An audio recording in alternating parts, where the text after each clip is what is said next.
Hello everyone, আসসালামু আলাইকুম সবাইকে। আজকে আপনাদের জন্য আরেকটি নতুন রেসিপি নিয়ে চলে আসলাম আমি। এখানে আমি সিমের বিচি নিয়ে নিয়েছি। সিমের বিচিগুলোকে আমি একটু খোলায় ভেজে ভালোভাবে ভেঙে নিব। পাটায় এগুলোকে বেটে ভেঙে নিয়েছি। শুকনো সিমের বিচিটা আসলে এভাবে রান্না করতে হয়। এখন এগুলোকে আমি ভালো করে ধুয়ে পরিষ্কার করে নিব। এই পর্যায়ে এখানে আমি লেয়ার মুরগির অর্ধেক অংশটা নিয়েছি, অর্ধেকটাই নিয়েছি। পুরো মুরগিটা নিই নাই। যেহেতু আমার বাসায় মানুষ কম সেজন্য আমরা অর্ধেকটাই রান্না করব আজকে। এখানে আদা বাটা দিয়ে দিচ্ছি ১ চামচ পরিমাণে এবং রসুন বাটা দিয়ে দিয়েছি ১.৫ চামচ পরিমাণে। এখন দুটো বড়, বড় পেঁয়াজকে আমি কুচি, কুচি করে কেটে দিয়ে দিয়েছি।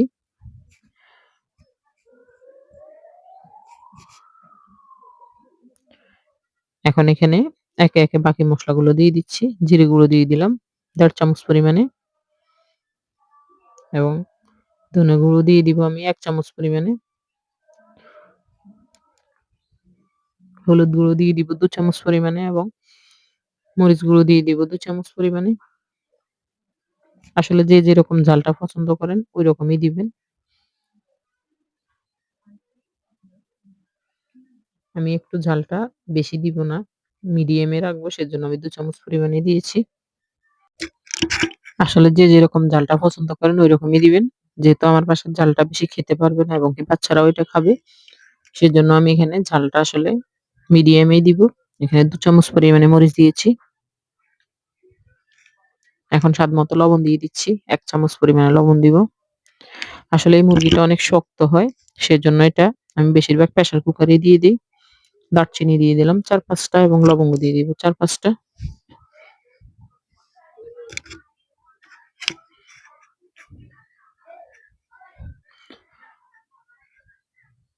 আসলে অনেক ছোটবেলায় আমার মা এই রান্নাটি করত। শুকনো সিমের বিচি দিয়ে দেশি মুরগি দিয়ে রান্না করত। ওই সময় আসলে অনেক টেস্ট লাগতো। তো আমি প্রায় সময় এই রান্নাটা আসলে বাসায় করে থাকি। আপনারা চাইলে দেশি মুরগি দিয়ে এই রান্নাটি করতে পারেন। যেকোনো তেল-আলা, চর্বিওয়ালা মুরগি অথবা মাংস দিয়ে এই রান্নাটি করলে অনেক টেস্টি হয়। এখন এখানে আমি মুরগির মাংসের মসলা দিয়ে দিলাম ২ চামচ পরিমাণে।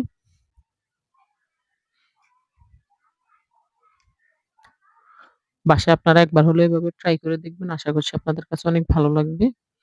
এখন এখানে আমি তেল দিয়ে দিলাম ১ কাপ পরিমাণে। যেহেতু তেলওয়ালা মুরগির মাংস সেজন্য আমি এখানে তেলটা আসলে কমই দিব। এখন হাত দিয়ে ভালোভাবে মাখিয়ে নিচ্ছি।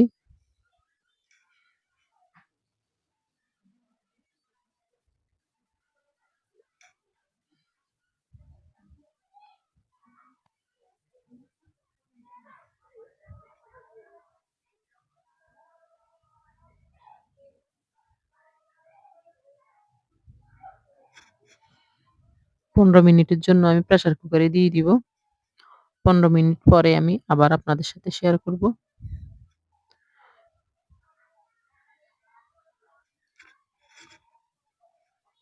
চুলার হিটটা অবশ্যই আপনারা মিডিয়ামে রাখবেন। চুলার হিটটা মিডিয়ামে রেখে ৬ ৬ থেকে ৭ বার বাঁশি বাজলে কিন্তু নামিয়ে নিতে পারবেন। তাহলে সেদ্ধ হয়ে যাবে।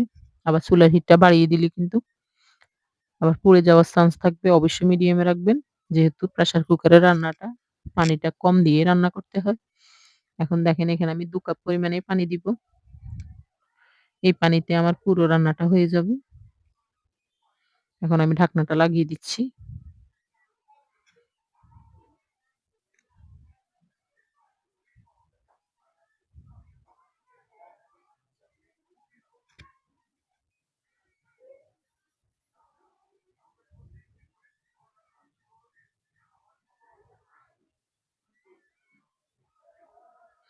দেখেন আমি প্রেসার কুকারটা নামিয়ে নিয়েছি।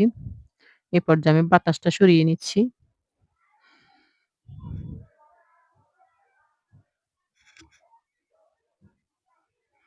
আপনারা চাইলে নরমাল পাতিলেও রান্নাটা করতে পারেন। যেহেতু লেয়ার মুরগিটা অনেক শক্ত হয়, সেদ্ধ হতে সময় লাগে সেজন্য আমি আসলে প্রেসার কুকারে দেই। খুব সহজেই নরম হয়ে যায় এবং সবাই খেতে পারে।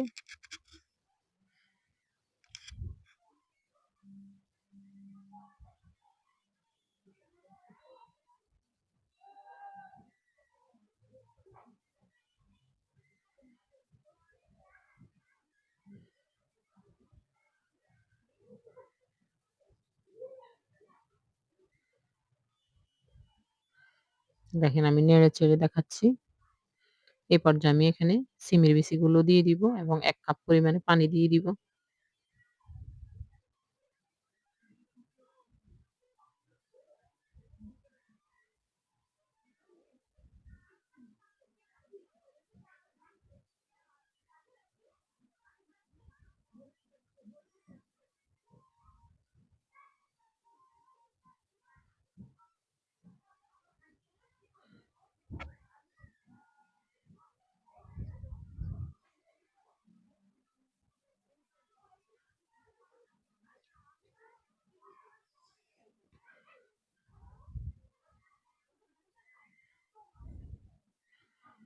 এখন ১ কাপ পরিমাণে পানি দিয়ে সিমের বিচিগুলো দিয়ে আমি একটু নেড়ে-চেড়ে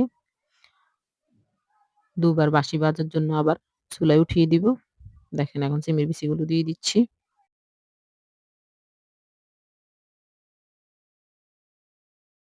এখন আমি ঢাকনাটা লাগিয়ে দিব।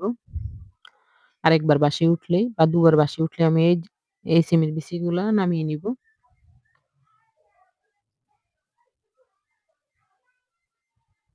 দেখেন আমার কিন্তু রান্না হয়ে গেছে। তেলগুলো উপরে উঠে এসেছে। এই পর্যায়ে আমি আপনাদেরকে একটু বাটিতে পরিবেশন করে দেখাবো। দেখেন কতটা সুন্দর হয়েছে। ভিডিওটি ভালো লাগলে অবশ্যই লাইক, কমেন্ট, শেয়ার করবেন এবং আমার চ্যানেলটিকে সাবস্ক্রাইব করে দিবেন। পাশে থাকা বেল আইকনটি অন করে দিবেন। আল্লাহ হাফেজ।